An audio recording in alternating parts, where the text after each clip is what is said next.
What is a gravitational wave? It's a ripple in the fabric of space and time. Imagine that space is a giant sheet of rubber. Things that have mass cause that rubber sheet to bend, like a bowling ball on a trampoline. The more mass, the more that space gets bent and distorted by gravity. For example, the reason the Earth goes around the Sun is that the Sun is very massive, causing a big distortion of the space around it. If you just try to move in a straight line around such a big distortion, you will find yourself actually moving in a circle.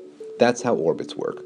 There's not an actual force pulling the planets around, just a bending of the space.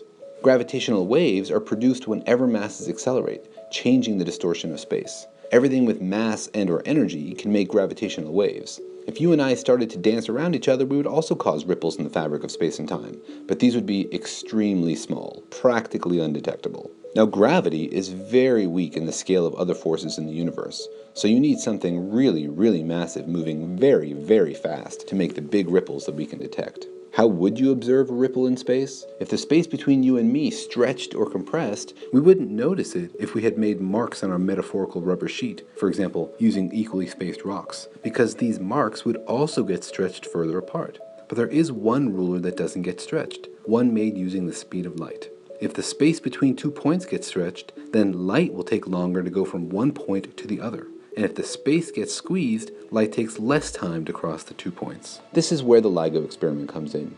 It has 4-kilometer-long tunnels and uses lasers to measure the changes in the distance between the ends of the tunnels. When a gravitational wave comes through, it stretches space in one direction and squeezes space in the other direction.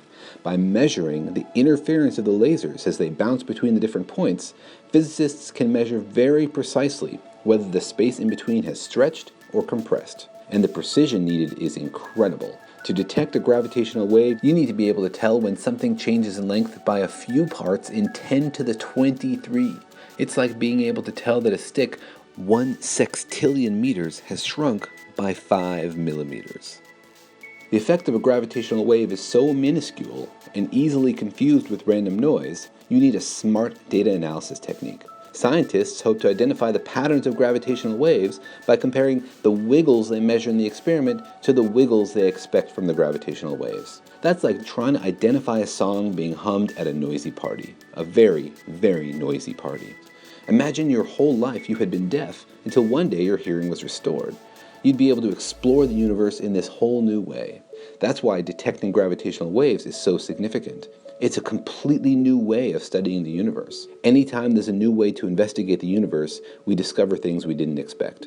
It's really about looking for new things we didn't know existed, examining the extreme edges of our knowledge of physics, and testing our theories about how the universe works.